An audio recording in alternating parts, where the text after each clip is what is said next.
Right, I have the microphone, so I hope I have your attention. Good evening, everybody, and a very warm welcome to the Wordsworth Trust and to the Wordsworth Centre. My name is Michael McGregor. I'm the Robert Wolfe Director of the Wordsworth Trust, and I can't tell you what a pleasure it's been for the Wordsworth Trust to be involved in this MOOC with Lancaster University. When the idea of a MOOC was first mentioned to us, we thought it was some kind of children's television character. So we all had to go on a very steep learning curve into this virtual world. Of course, we're moving on tonight from MOOCs to Hangouts, and so I've been throwing these phrases at my children and getting slightly baffled looks from them, if I'm going to be truthful. You'll have seen quite a lot of the Wordsworth Trust this evening, hopefully, in your visits to Dove Cottage and the Wordsworth Museum, and now the Wordsworth Centre, where, as it were, the heart of our collection here is kept. Just a word about the Trust. In addition to looking after Dove Cottage and the collection and all the work we do, we also look after the majority of the historic hamlet that surrounds Dove Cottage, some of which was here in Wordsworth's time. And the Wordsworth Trust was founded way back in 1891, as we like to remind people, 4 years before the National Trust, in order to preserve Dove Cottage for the nation. And now you'll know from studying your prelude that Wordsworth begins the prelude with a question: was it for this? And we find ourselves as a charity, as the Wordsworth Trust, asking ourselves that question on a daily basis: was it for this? Because in this day and age, 245 years since Wordsworth was born, you're constantly asking yourself, are we still relevant? Is Wordsworth still relevant? And one of the joys of this move has been that we've got a very resounding yes from the wonderful community of people who've been involved with it, and the dialogues that have been fascinating to sort of have a window in on, and the fact that so many of you have turned up this evening as well to enjoy this occasion. I also wanted to take the opportunity to say a very big thank you to our friends at Lancaster University, to Sally, to Simon, to Sharon, and to all the people who are mentors on this. We have an established partnership with Lancaster University. You'll have seen some of the other fruits of that in our exhibition on Wordsworth War and Waterloo, which was co-curated by Simon and Jeff, our curator. And really, partnerships are the thing that keep an organisation like the Wordsworth Trust going in this day and age, and particularly partnerships with higher education institutions as enlightened and progressive as Lancaster University is. I hope you'll all take away some very happy memories of your evening here at the Wordsworth Trust. If you need something a little bit more tangible than a memory, I've been asked to point out that as it happens, our shop is open this evening till 8:30, and they tell me, although I'm sure this must be a misprint, that the catalogue is 20% off tonight. 20% off, £12. And there are some other Wordsworth War and Waterloo related merchandise as well. So do, if you get the opportunity after the hangout, if you're still hanging out after the hangout, go and visit the shop, have conversations with us, but do have a wonderful evening. Thank you very much. I'll now hand over to our curator, Jeff Cannon.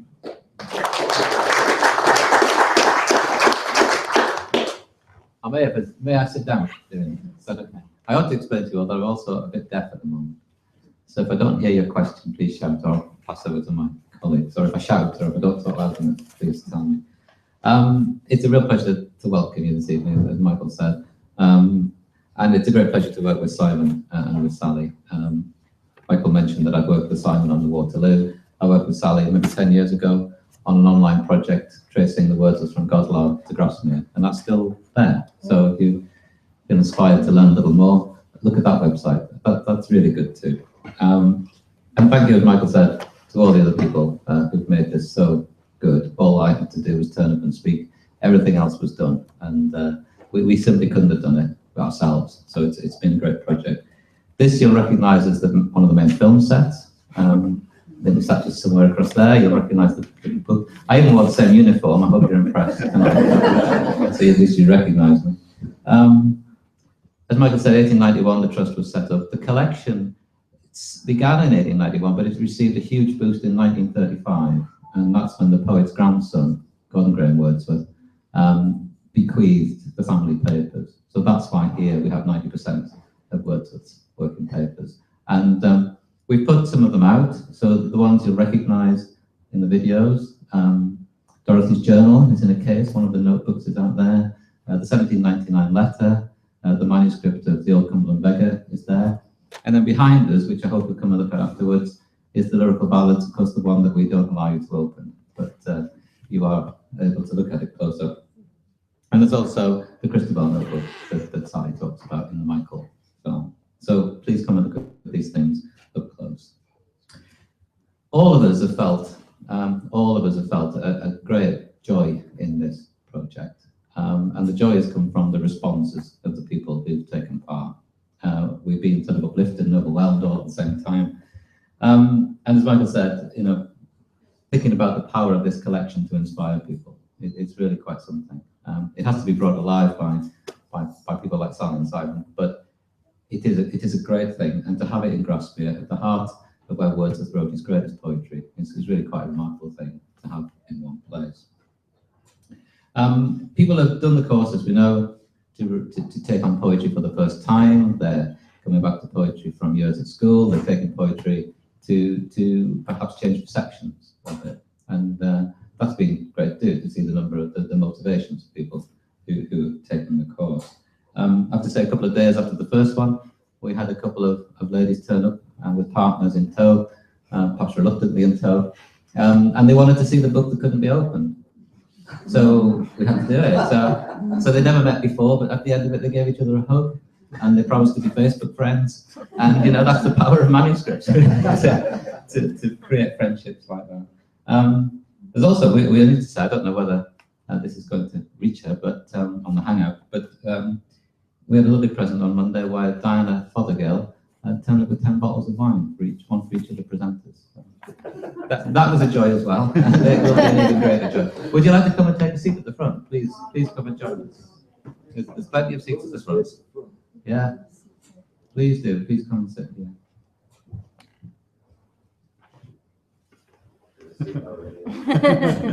Come and join us.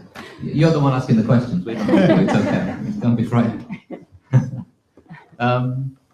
The other thing I would just like to say is that we now have a really good friend on the front row in David. Now, David confessed to not liking Wordsworth.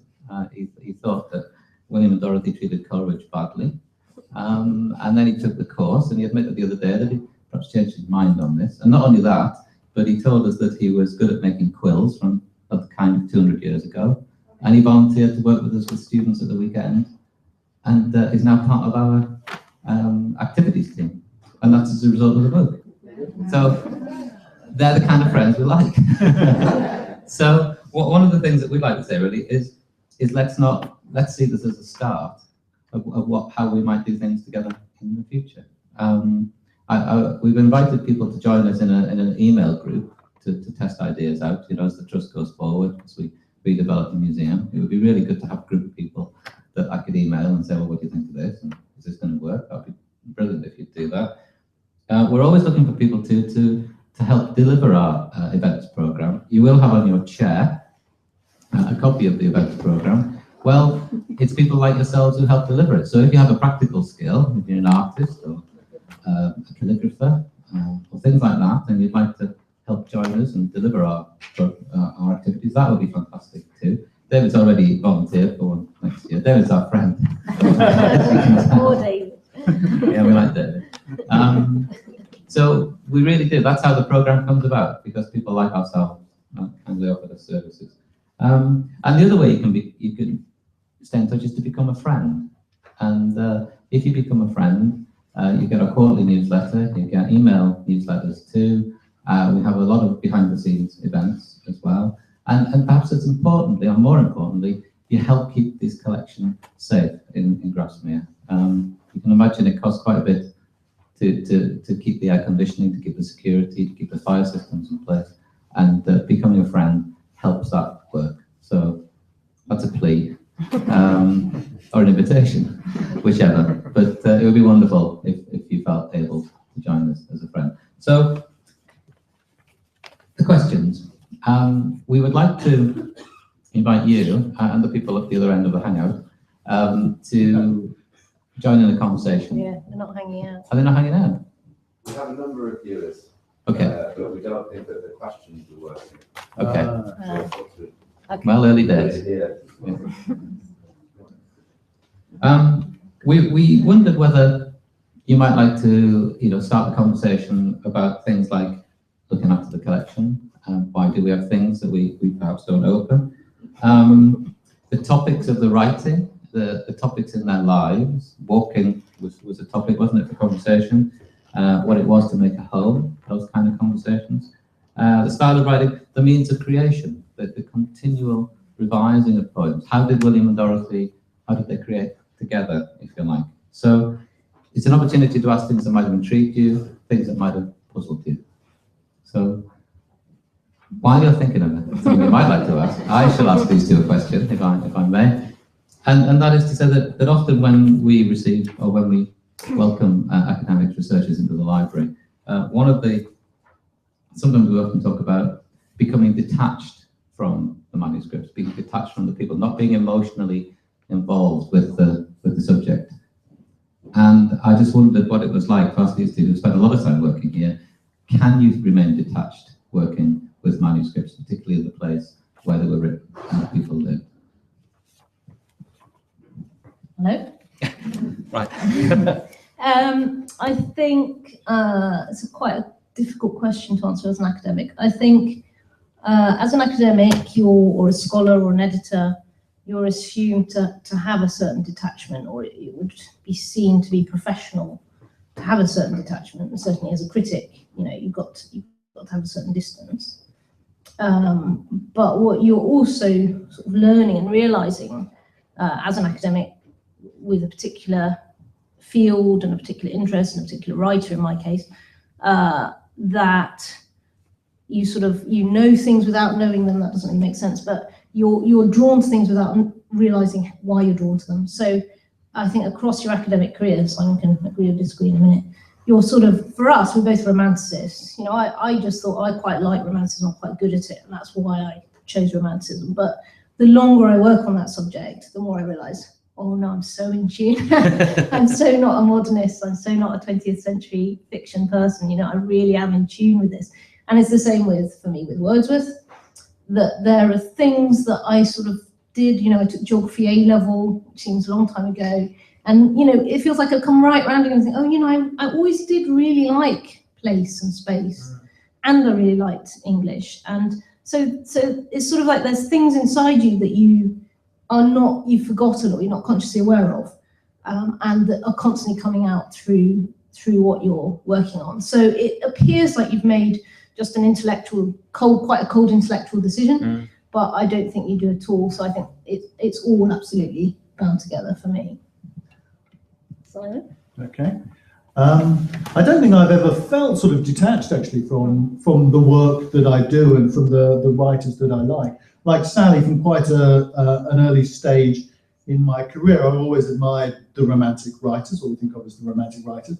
Sally and I both did an MA at York on romanticism. I think you were a couple of years, well, maybe just a year behind me, yeah. And I suppose I was very attracted to certain things that I thought were inherent within romanticism, the kind of the idealism, the aspiration, the kind of the passion. So all of those kinds of things were what inspired me to do that. I mean, initially, more of my work was on Byron and Shelley than it was on Wordsworth, though I did write on Wordsworth as part of my early projects.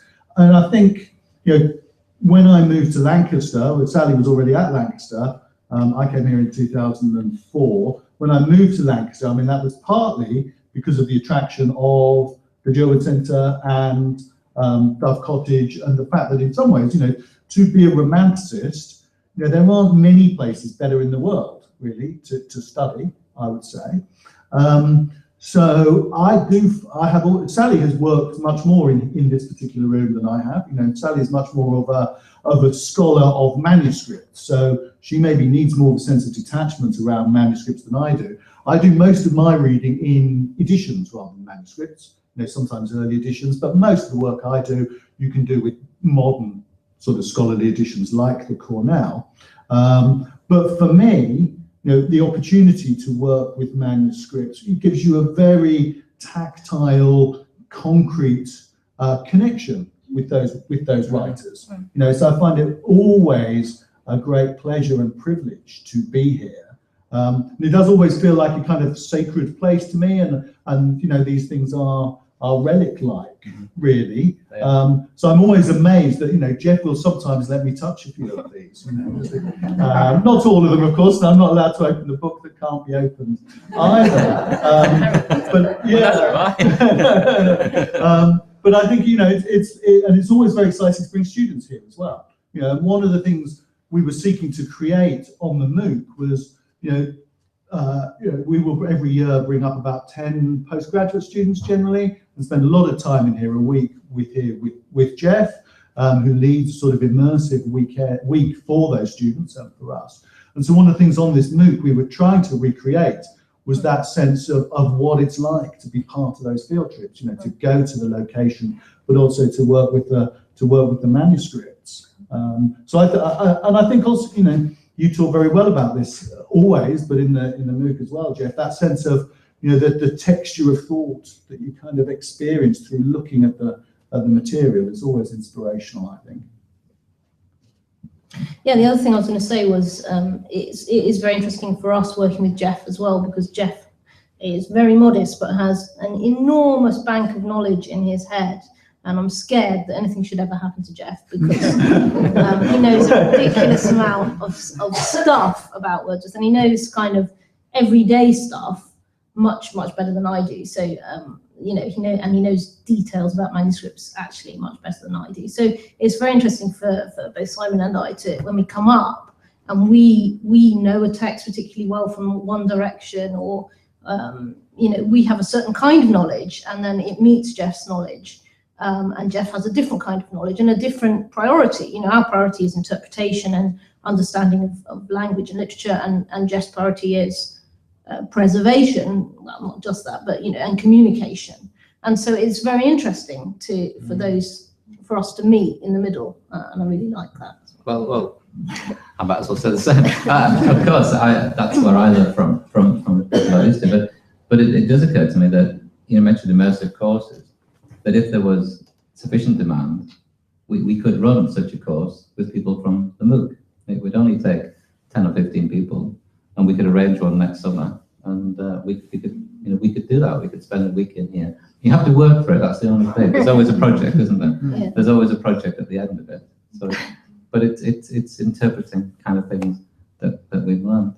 I guess as a curator, what we're interested in is the emotion attached to things. That's very much our meat and drink. So that when we look at a manuscript, it's more than, if you like, the text and the words on the page. It is that, but of course it's who handled it, who owned it. Did somebody cherish it? Was this letter something of a condolence that was kept, in the breast pocket for years? We have letters like that were kept just because it's the last words they ever got from somebody, and that means more than actually what the letter says. So it's where our worlds really do complement each other.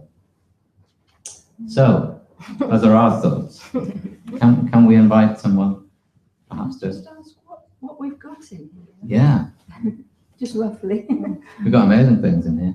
There isn't a book, apart from that open shelf, there isn't a book in here later than 1850. And on this wall here, the three bays there are the books that Wordsworth published in his lifetime. So they're in chronological order. So the lyrical ballads are at the very top left of the second unit, and we end up with the prelude just at this section here. And obviously there is more than one copy of the same title, if you like. We would never say they were duplicates, because there really isn't such a thing as a duplicate book in our world. But it does show the number of books, if you like, that he'd published. By the time he got to because he always kept republishing. So, the number of volumes in a set just grows and grows. So it gets to about 8 at the end. It just keeps adding and adding. And he assumed that you would begin in volume 1 and work to volume 8. I don't know how many people did, because you always get most wear on volume 1. And then they're always in good condition from 2 to 8 onwards. But that's how it is. Perhaps it's a bit like the MOOC, perhaps not everybody made it to the end. But there we are. And then around us here, these are the other romantics, if you like, in alphabetical order. So we have Byron, and we have Coleridge, and we have De Quincey, and we have Keats, and we have Shelley, and they're all around us. So it's the most marvellous place to set first editions of the great writers. I was asking a very specific question about Hazlitt earlier, and our Hazlitt hoardings. We have a fantastic Hazlitt collection of manuscripts, but also the collection of Michael Foote, who of course was a great Hazlitt man, and he bequeathed his early editions to us. So we have that. We have his Spirit of the Age, which is one of our real treasures. Yeah. Please. One of Wordsworth's most famous lines is, "We murder to dissect." Is there a tension between enjoying Wordsworth's poetry and the academic study of Wordsworth and other romantic poets? So the question, if I understand it, sorry if you know what I mean, is there a danger that we can spoil Wordsworth's poetry by analysing to the nth degree? Okay, I'll start. I'll start. Well, so this is a question people on the MOOC we addressed probably in the first week. It came up quite a lot, didn't it? When people were, so I think then people got over that as the MOOC went on, or gave up if they didn't get over it. So people were saying that, they were saying, oh, I really like reading poetry, but if I stop and think about it and spend all this time sort of close reading it, so it was in response to the close reading of poetry thing, wasn't it? Then won't that ruin my pleasure? To me, that's a strange thing to say, because in any other walk of life, if you enjoy something, you want to know more about it, don't you? So you want to be able to do it better. So a couple of things strike me about that. One is, if you can ride a bike and you're just wobbling around all over the place, you practice a bit and you keep practicing until you're really good. If you had natural talent, you'd learn probably how to take your bike apart and put it together again, and you go on longer rides and you'd, enter competitions, you become Olympic cyclist, but you'd know all about that bike.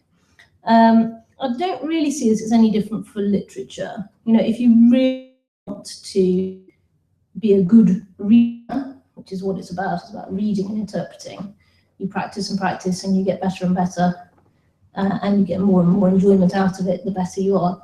I think there's something interesting about the act of reading, though, that makes you think, I can read now, so that's it. You learn to read, and obviously I've got a 7-year-old son, so he's just still going through the process of learning to read, and getting quite good at it, and now I'm trying to think, right, now do the voices, now remember, and so that's interesting in itself. But once you can read, that's it, you can read. But of course that's not true at all. You can be a very, quite a shallow reader, or you can be a very sophisticated reader. So the better you are at reading, the better you'll be at interpreting, the more pleasure you get out of the poem. That's the way I would see it. You're going to go first next time. So. That's fine, yeah. We were fascinated by the responses to the table's terms, which is obviously what you're quoting from there, David. And I mean, we put that in for two main reasons. One, because it has probably the most straightforward expressions of Wordsworth's sort of nature credo, if you like, let nature be your teacher. And also because of its kind of rather playful, I would say, critique of scientific analysis, particularly, and dissection. So we're very, I don't think we were expecting quite how impassioned that argument became for some people, but it was very intriguing and very engaging. I mean, my sense has always been that when you are dealing with, I would say, great writers like Wordsworth, you just get more from them every time you go back to them. So your level of meaning and your appreciation for what they are doing increases every time I return to one of Wordsworth's poems. So that's been one of the great things about, and every time you discuss it as well. So one of the great things about doing this course has been that sense that I feel, I've learned quite a lot from it too, and from the, fantastic levels of discussion that you get. I do think there were a few writers who I find if you do go back to them, you maybe don't get quite so much every time. But generally, I find that that's the case with all, all the writers, certainly with all the, the great romantics, I think. Yeah. And, these people are astonishing craftsmen and craftswomen, amongst other things. They can do things with words and form, but when you have time to look at them, I just admire all the more. So I don't know if anyone else wants to contribute to that, if anyone feels that their enjoyment is spoiled by, because that Sally and I have both, basically said the same thing here. But I think what we'd probably say is, yeah, it's possible to have an emotional reaction to a poem. And I think what people worry about maybe is that emotional reaction is somehow going to be compromised by looking at the same text over and over again. What I'd say in answer to that is to remind you of one of Sally's anecdotes whenever she tries to read Michael on location. This is a poem that she's written on, published on, is an expert on. She can't read it on location without bursting into tears. So that emotional reaction still remains, as well as all the other ways of appreciating and responding to the poem. You want to come back? No, I don't. There's a question over here from The Hangout. from the Hangout. Hey, the Hangout's live. The email question, the Hangout isn't quite working, so it's actually a question from FutureLearn. This question for the Hangout. Okay. And it's to do with this topic. It's from Margaret Harris, who says, perhaps someone may be able to comment on something I read yesterday, that Wordsworth used a botanical microscope for many years. I don't know if that's true or not. Which seemed to contradict the message of the poem Table's Turn. He was also interested in geology, I believe. Well, yes to both of those. In 1800 when they arrived, such was their, I don't know how to look at what I answer this because look at the computer screen. Such was the joy of Grasmick coming into bloom that Dorothy became fascinated with the plants that were growing and which were emerging, and they bought a copy of Wittering's Botany, which was a 4-volume set, which we have here, and in that there is a little microscope that he recommended to have. So that the chances are, yes, that's what they did. And of course, he was a geologist too, and I think that as museum interpreting, these are all different ways in which we can engage with new audiences. And I know engage is an overused word. But for example, if we were to do a guided walk on the geology, linking it to Wordsworth's Guide to the Lakes, for example, that might create ways that people who perhaps not that interested in poetry per se, but could see Wordsworth from a different angle. So all these different sides. So that's partly connected with that. I mean, I thought the MOOC was wonderful. I thought it was very impressive, and it was there were so many things it could have been about. So I think the themes you picked up were really. A helpful way of organising it. But to my surprise, I think I found the document stuff very helpful, and that wasn't what I was expecting. And it got me into thinking about some of the differences between Dorothy and William that we talked about more towards the end, really, partly through, I think, actually just looking at the documents, and partly connected with sort of that question and some others. One of the things that struck me was enormously was about. Other people commented, I think, in the discussion. With Dorothy, it was about the absolute remarkable level of observational detail, really astonishing. That in turn then made me think about in terms of contemporary science, really, and about where science was at, in a sense of systematic, close observation, really. The other thing that I got to thinking about William was how he observes nature, but his interest in what he writes about is the impact on him and on his mind. And then actually even more than that, his interest becomes in his own mind. And does a lot of observation about that, which in a way is a similar sort of thing in terms of how early psychological science was developing.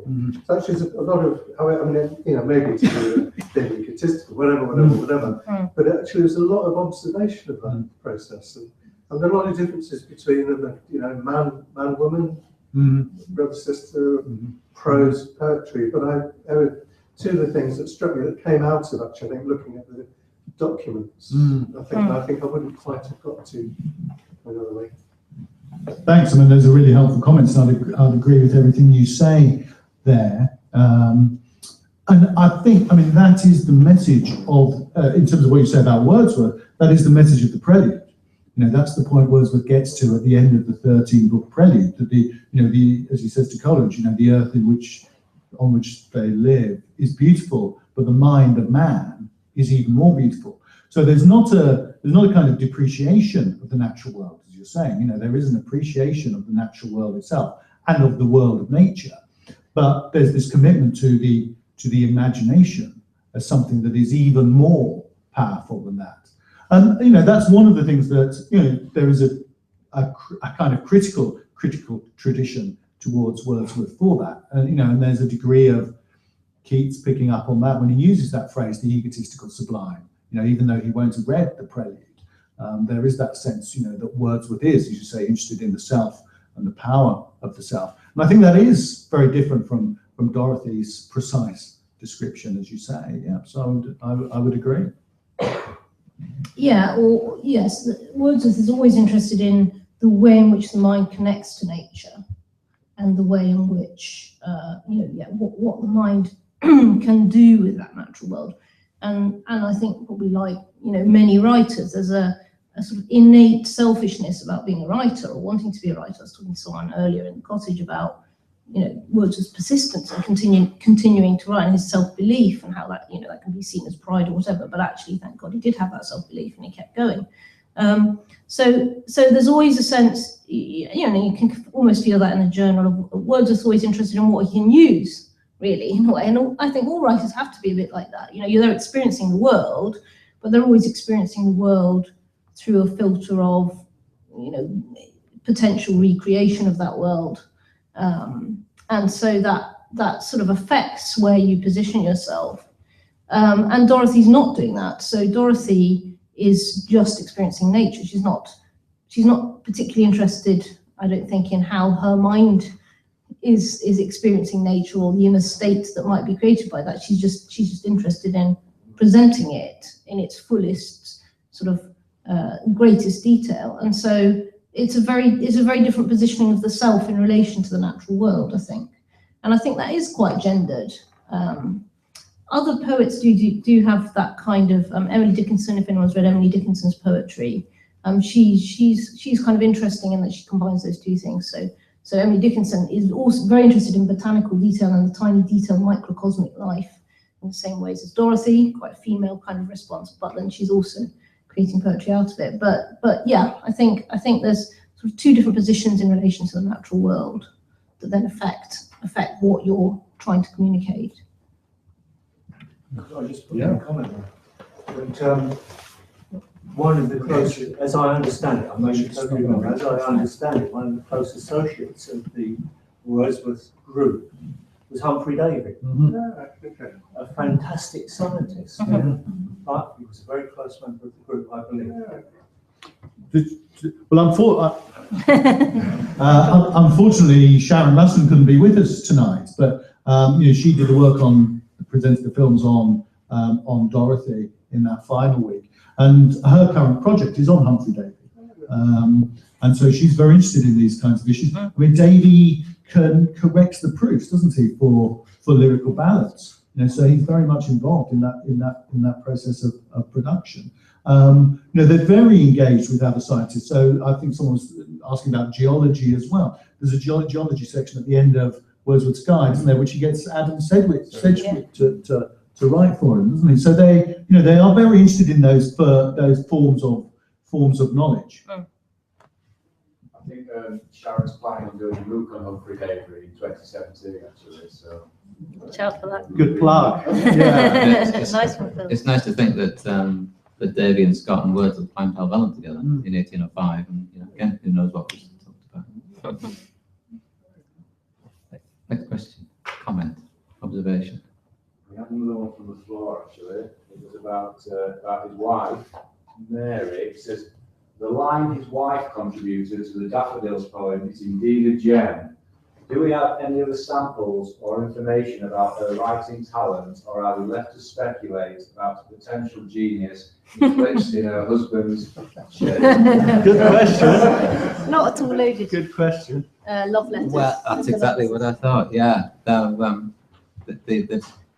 guess the most familiar I am with Mary's writing, in her own word, imagination, if you like, rather than copying out William's lines, which she did a great deal, comes in the love letters. William and Mary. Well, we tell the story. I mean, at that time, if you wrote a letter to someone, essentially you had to read it out in the social situation in which you found yourself. So you got a letter from your partner saying how much they loved you, and you had to read it out. Well, that could be embarrassing. And so they didn't do it. And when they were both 40 years of age, they found themselves in a situation where they could write to each other, and it wouldn't have to be read out at the other end. So William writes to Mary and tells her how much he loves her, and says, now you've got to do the same. You've got to write and tell me how much you love me. And so Mary writes back. And these are wonderful letters. They are wonderful letters. They're full of feeling, and they're full of every day. And there she is. She's 40 years old, as is William, and they've been married 8 years, and they've got 5 children, and they're writing love letters for the first time.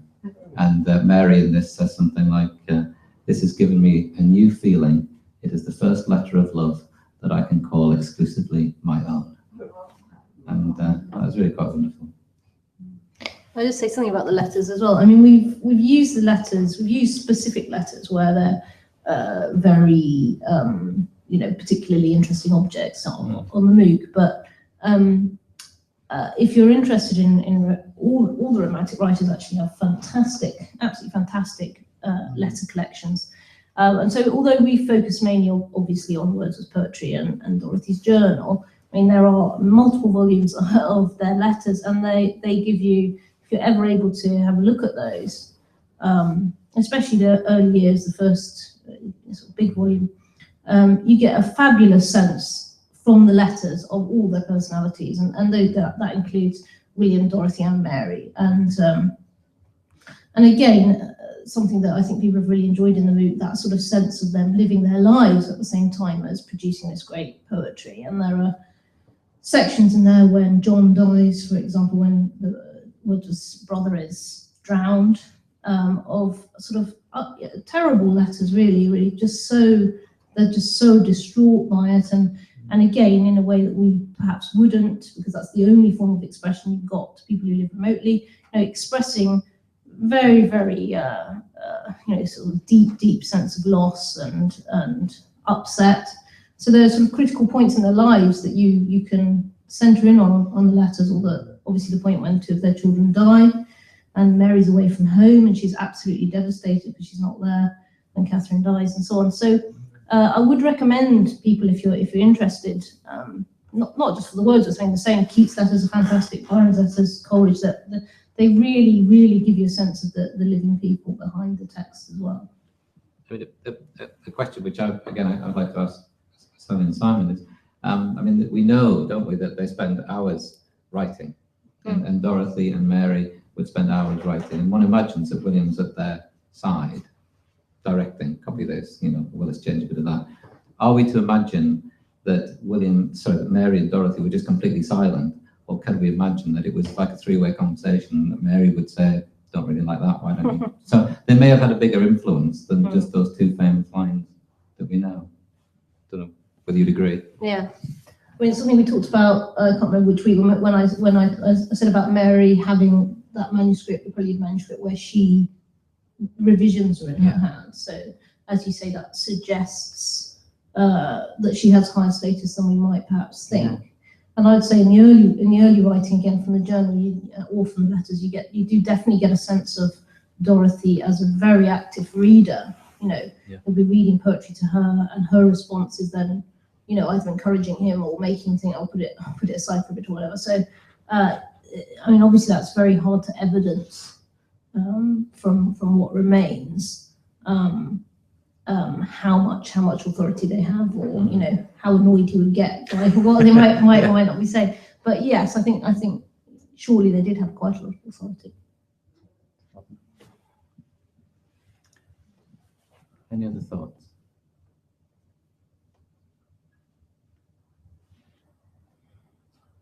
Can I ask about place? And I thought, you brought out the power of Greenhead Gale, and it made Michael a more powerful thing. Greenhead Gale, a very powerful place. Are there any other potent places, in the area with similar associations or power? Because I thought that was a really, punchy part of the course. It's a great question. We're fighting to see who gets to answer that, because we both want to go. You go, you do one, and then I'll do one. How's that?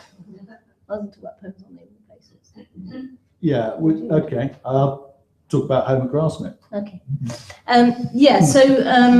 So there is something that Kate talked about in the final week, Kate Ingle, who's one of my PhD students, and she's been looking at place naming in Wordsworth's poetry. So there's a whole collection of little poems called Poems on the Naming of Places, which is doing a bit like what she was talking about with the Rock of Names, going to different sites and kind of taking ownership of them.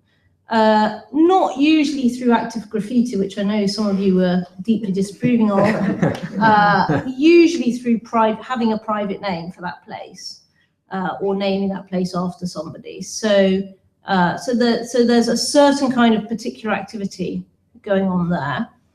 In other poems, I'll leave Simon to talk about him at Grasmick. In other poems, like the Ruined Cottage that we were talking about earlier, that's an interesting text because it's very much about place, but that place is not the Lake District. And he actually draws upon an earlier, it's written in a different place and as an earlier point. And when that poem finally finds way into the excursion, he says something like, he admits that in the note, and he says, you'll have to wear, I can't remember what it says, 7 league boots to stride from where it was originally set. And so he relocates it in that case. It's still a poem very much about place and the power of place. And as we were talking in the cottage about, in similar ways to Michael, about what's left, small objects, the well that's no one's using anymore, and the bowl that's been abandoned and so on, that stand for this former life. And it's a very powerful poem about place, but interestingly not set in the lakes. The whole of the excursion, on which I'm an expert, if anyone ever wants to read it, is also about the power of place, really, and takes a whole route which you can retrace around the Langdale Valley. So, I mean, there's no question that linking the poetry to specific sites that are known and can be revisited is, again, giving that sort of layering of meaning then, and that return. So you have the return to the text, but you also have the return to the place in which the text was written and the place that the text is about. And you've immediately got 3 layers of meaning in play that are really interesting straight away. Just to pick up first on what Sally was saying about poems and the naming of places, and if you want to visit somewhere, a great one to go to is what's called John's Grove, which is only about 200 yards from here. So also known as It's got a big part of Ladywood. Ladywood. So it's just as if you were walking up to Old Cock Tarn, and that's the scene of a poem called When First I Journeyed Hither, in which Wordsworth talks about arriving in Grasmere and his brother John coming to stay, and Wordsworth having been to this place, and he's looking for places to kind of make special and to be locations for writing. And he goes to this place and he likes to walk, as we know, when he writes, but initially the trees are too thick, so he can't find a way through this particular grove of trees, so he rejects it. And he returns later to discover that John, his brother, who's been staying with him, has created a path through the trees, which Wordsworth himself, is then able to tread. And for Wordsworth, this is a sign that his brother John is a silent poet. His ability to kind of create a path is for William sort of poetic power. And then the poem ends by imagining John walking on John's a sailor, imagines him walking backwards and forwards on the deck of his ship, while William is walking backwards and forwards on this path that his brother has created. And it's a tremendous piece of work. It ends by looking forward to the moment when they'll both meet again in Grasmick's happy vale. I think those are the final lines. And of course, tragically, before that could happen, John was actually drowned at sea, dies in 1805. So it's another of those that it's a very moving poem itself. It's a very interesting poem of kind of brotherly love, linked very specifically to places, and linking walking to creating. But it's another of those. It's hard to read on sight without feeling very, very emotional when you know the story. So that's one place that I'd certainly recommend around here. The other classic spot is Loughrick Terrace, just above Grasmere, and the opening of home at Grasmere there. So when Wordsworth settles into Dove Cottage in 1799, he writes this poem called Home at Grasmere, which begins once on the brow of yonder hill I stopped. So he's looking across to Loughrick Terrace, and he's remembering the moment when he first saw Grasmere 20 years before as a boy. So that, I mean, we quite often we do a lot of this reading on site with groups, and that is a particularly lovely one to read on site, the opening 20 lines or so of Home at Grasmere. Yeah, I was just thinking of something else whilst Simon was talking there. So something that we didn't bring out explicitly in the MOOC, but which is really, really central to Wordsworth, is what you might call the epitaphic mode. So, in the same way as an epitaph, good epitaph, when you wander around the churchyard, stops you in your tracks and makes you read the words and you think about that life that has been lived and presumably lies before you in some state. That the idea of almost seeing the landscape or objects in the landscape, stones and trees and different objects, as natural epitaphs is another really good way of thinking about what Wordsworth is doing. And he's trying to, Geoffrey Hartman, famous critic, talks about a storied landscape. He describes a storied landscape. And the ruined cottage is another great example of that, or Michael, that there are little objects or points or moments in the landscape that are meaningless to you. But if you want to know the narrative and the human suffering or the tragedy or the emotion or the joy that is connected to that object, then that landscape is forever transformed for you. It comes back to the relationship between mind and nature as well. And so that's a very powerful kind of urge in Wordsworth, which it is kind of epitaphic because it has a sadness tied up with it, but it's also a connection between the living and the dead, and it's using poetry to make that connection. There's something in Michael to that effect as well. Yes. That when Michael says he's aware of the stories all around him, Yeah. but Yeah. few people would be. In after Wordsworth's death, these places of pilgrimage became so great that people would visit the houses, they would visit the graveyard, they would then visit the places mentioned in the poem, they would then visit the places where Wordsworth wrote certain poems. And this became such a thing in the second half of the 19th century that the Lake District became known as Wordsworthshire, because this is what people came for. Their holidays, their tours were based around Wordsworth's special places. And that's a thought that we're reimagining next year in some of our work, is the link with so many places for Wordsworth. Is that actually we talk about Wordsworth? I mean, are we actually talking about young Wordsworth? Because it's how long is it? 40 years he lived at Rydal Mount. 37, yeah. And yet, I relate, I think, to Wordsworth through experiencing those places and through walking in, their steps. Also through his early politics as well, I think. Mm-hmm. I don't relate to Wordsworth through Rydal Mount. I'm not. I don't have a sense of the places around, involve Rydal Mount, in the poetry, and I certainly don't relate to the later politics either. And yet that's in terms of actual length of time, it's astonishing, really. And I just wonder because I think the MOOC is, I enjoy it. It's very much about young Wordsworth, early making the home, So I just wonder what thoughts any of you've got about that. I guess that if you were a tourist of the Lake District in 1855, you would be coming to see Wordsworth of Bridal Mount and the Excursion.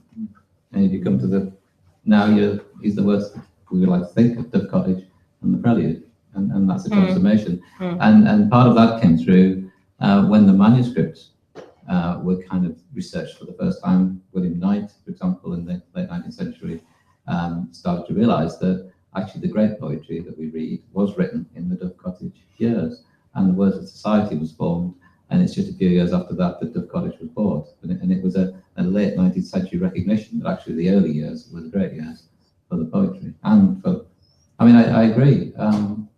If I was to think of Bridal Mount associations with Wordsworth and the Lake District, they don't come to mind. And maybe that's the Prelude's fault. Maybe that's, we maybe really like too much through the Prelude.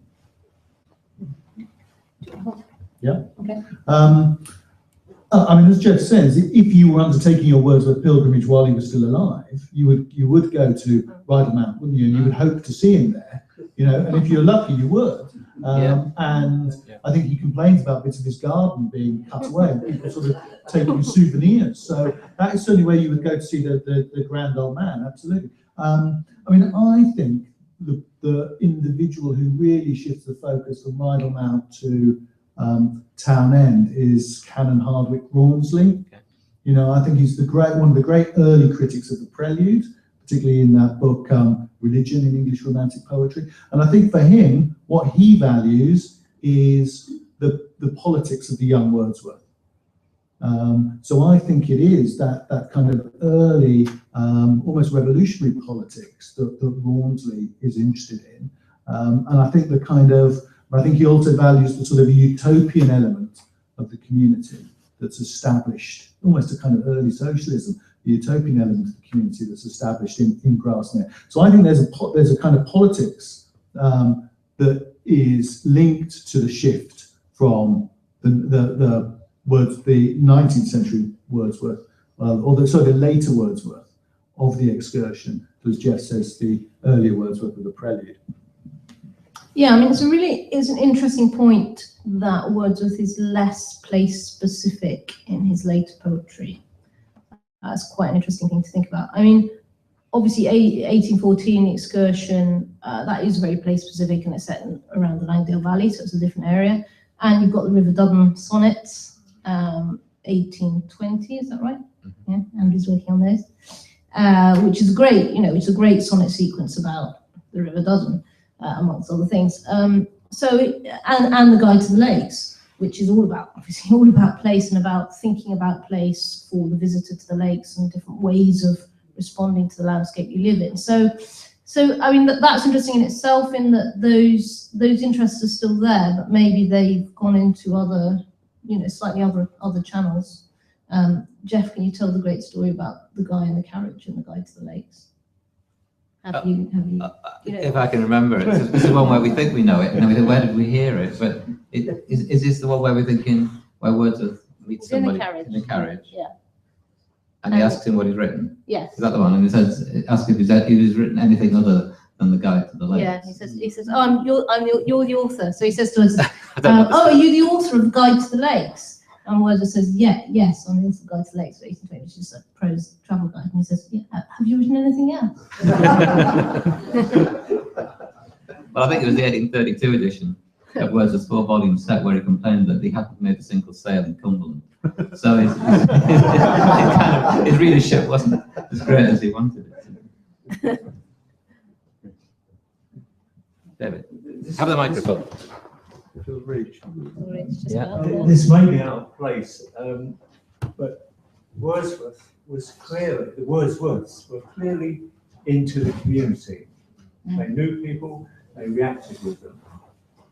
And I'm interested in the heritage. How does the Wordsworth Trust react with Grasmick as it is now? I see that you invite the locals to come into Dove Cottage just before Christmas. How well is that taken up? Are you part of the community?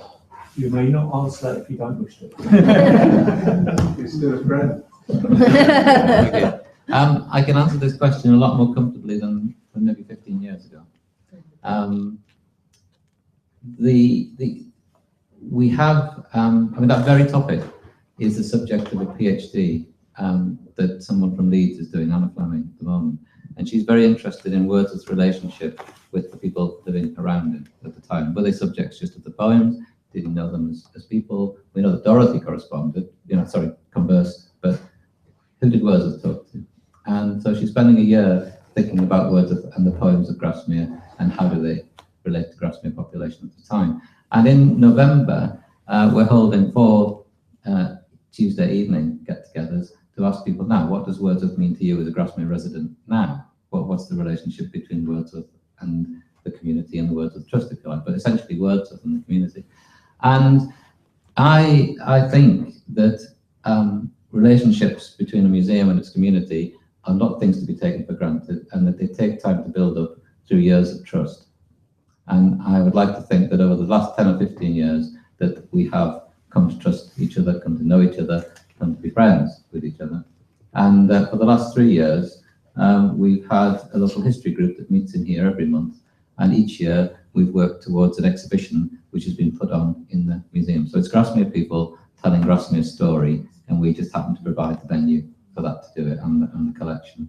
A lot of Grasmere people, well, there's some here tonight, perhaps they'll disagree with me, but they are great friends, they're great supporters, and they too take part in our activity programme, and they help deliver our activity programme. So I would like to think that there is a growing trust and a friendship between, and we're all one. I would like to think that we're getting to that point.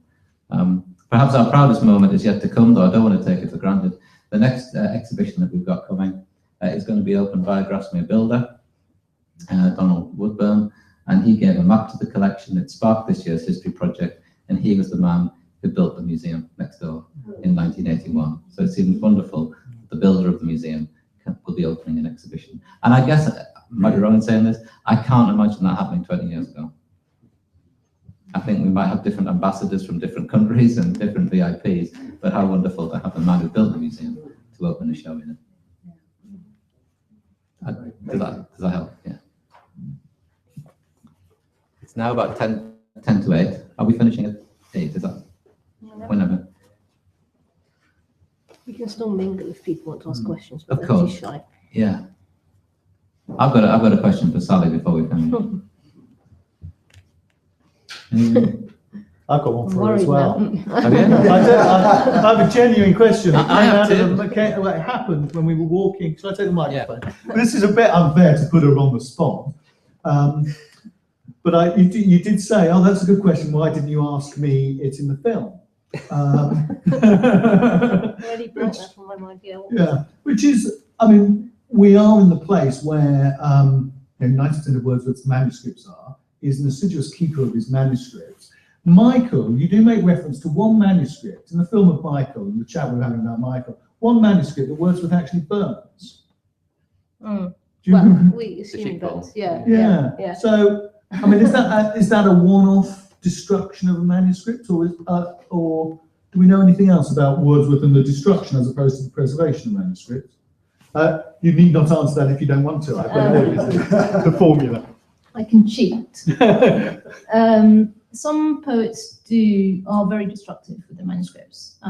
So some famously Kafka asks somebody to destroy the manuscripts for him, which is a bit of a cop-out in my view. And luckily they don't, so we still have Kafka. But if he really wanted to destroy them, he could have just destroyed them himself. And Tennyson, for example, burns. Tennyson's very, very anxious about protecting his first draft, very anxious about it, because he thinks people are going to look at his process and go, oh, he's not really that good, is he? And so he burns some of his manuscripts, we know that. And he also has a lifetime ban on, a permanent ban on his manuscripts, which only lifted in the 1960s because Trinity went, well, we've had enough of that, we're going to let people use them now. But up till then, you could only read Tennyson's manuscripts, you couldn't quote from them at all. So some poets are very, very protective of their first draft. Wordsworth is not, I don't think. Of course, with first draft, you've only ever got first surviving draft, so you don't know what might have been, if it's been destroyed, you don't know that something preceded it. You can usually tell when it's pretty early draft with Wordsworth. So my general sense is he's not destructive normally. So I can't off the top of my head think of any other occasion when he does destroy a manuscript, and we so I think in general he's not. He preserves rather than destroys, and he preserves obsessively, returns obsessively. And also remember that he parachutes all the time. So, Wordsworth has often worked, the way Wordsworth works is to have a whole pool of material for a long time anyway, and just take bits out and often pop them in somewhere else. The Ruined Cottage, first book of the Excursion, a great example of that. He's having trouble starting his new poem. What does he do? He takes an old poem that he wrote 10 years or so earlier, and uses that as the start of the new poem. So he doesn't want to destroy things because he might use them somewhere else. So the very long-winded answer to your question is that's unusual. It's unusual. Yeah, I think. I would entirely agree. Well, in the first video, we looked at the Christabel notebook, didn't we? And the number of pages that have been taken out of there. And they're not ripped out, they're carefully cut out. So that suggests that they're for another purpose, as we said in the film, I think, either copying up or perhaps, as someone suggested to me recently, that the words on those pages all relate to poems, say, of a certain type. And by taking them out, you can make, if you like, a new notebook of the pages that would make sense as other poems that would make sense as a group. We must always remember how easy it is for us to photocopy something or photograph it. They had to go to this physical writing out. The other thing I think, Sally, isn't it, is that, say, a poem like Salisbury Plain that he's writing in 1793-94 doesn't get published till 1842. He keeps his stuff. These are his assets, and he'll rework them. And he'll borrow lines, won't he, from 1800, and they appear again in a poem in 1837. That he's either remembered them or he's got his database in his trunk to go back to. One other thing to say about that is that remember that he's writing Michael under pressure, unusual pressure as well. So it might be, and if I were to speculate wildly, but why not?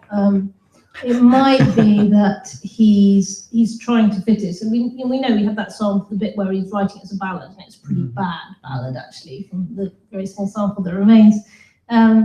So it might be he's writing it to fit, and that's distorting it. He doesn't usually write like that, because he doesn't usually write under that much pressure. So he's under time and space pressure. He's got to write a poem that will fit a specific number of pages in a collection that is ready to go to print. That's very stressful. So it might be that he's writing it, trying to make it fit with the others, and then he realizes, no, I'm not going to write like that. And so it's almost an angry act, but that is unusual. It may, just while we're speculating wildly, it may also be perhaps to do with the emotional pressure of the relationship with Coleridge, that people were very interested in the myth that's being enacted out in the writing of that. There is a manuscript that we have that where a page has been torn out, and next to it there is a note by the poet's grandson, so you know what's coming. And it's the grandson who's written in red ink and said that I have removed this page and burnt it. It is a poem that Wordsworth never published himself and isn't of great merit anyway. And so he's just ripped it out and burnt it, and that's kind of the end of Those that. days are gone. Yeah, we don't allow that anymore. That is the other interesting dimension too, isn't it? About how a family and the descendants can shape the poet's reputation and shape their legacy by how they censor. The new biography of Ted Hughes by Jonathan Bates is completely scripted by them refusing actors refusing quoting from manuscripts. But the other point to make about the Wordsworth Trust, it's actually very, very unusual for a 19th century poet's collection to still be held in the UK and to still be held, in one place. It's not at all typical, and that's another great thing about the Wordsworth Trust. And lucky for me, I work on Wordsworth. But basically in the 1950s, post-war, when we had no money in America, had lots of money, they came over and brought up most of our great poets. So now, you want to study Tennyson or I'm trying to think, Browning or whoever, they'll all be in Austin, Texas, and New York Public Library and all places like that, which isn't, they're not bad places to have to go and study, but still, you could argue we lost a lot of our literary heritage at that point. And again, thank goodness for the Wordsworth Trust that they preserved it. Well, thank goodness for the Wordsworth Trust. What a place to end. I mean, my question for Sally, and you're only allowed 3 sentences for this question. Is that all right? Yeah. The excursion is 9,000 lines long. Sally is an expert on it. Can you, in 3 sentences, say why we should read it? I would read the prelude first. Okay. That's one. It's a celebration of place. Okay.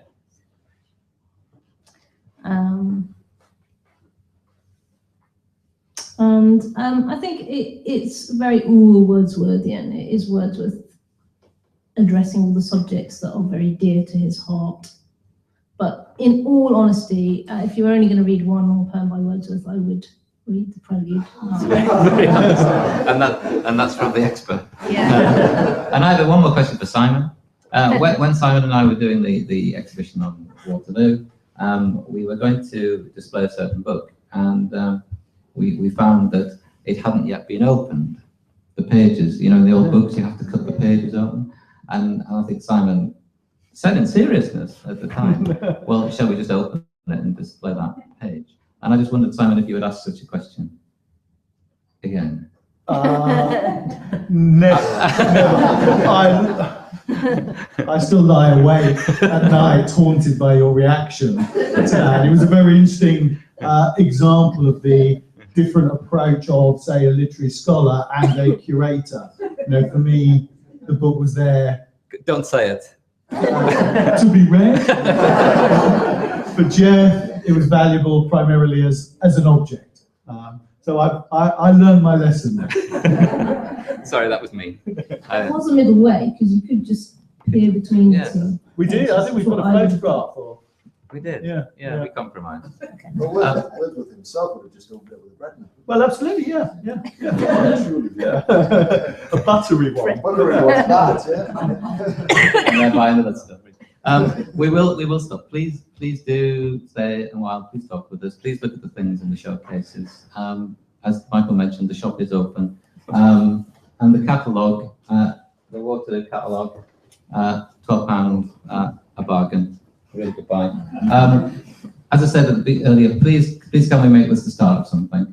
It would be wonderful if we could all stay in touch and join our email discussion group if you'd like to send me an email. It doesn't ring a bell. It doesn't. It was in Simon's last message. Yeah, it's in the end of course message. It was in. But what I can probably do is just repost that if you want. I'll put it in the conclusion. So the conclusion to week 4, the very last set of comments. So we've all still got access to the course. So I'll repost it there, and you can get access to it there. Thank you. And as I say, if you could consider being a friend as well, that would be very special. So thank you. Thank you very, very much for coming. It's been a great evening, and the whole experience has been a wonderful one. Thank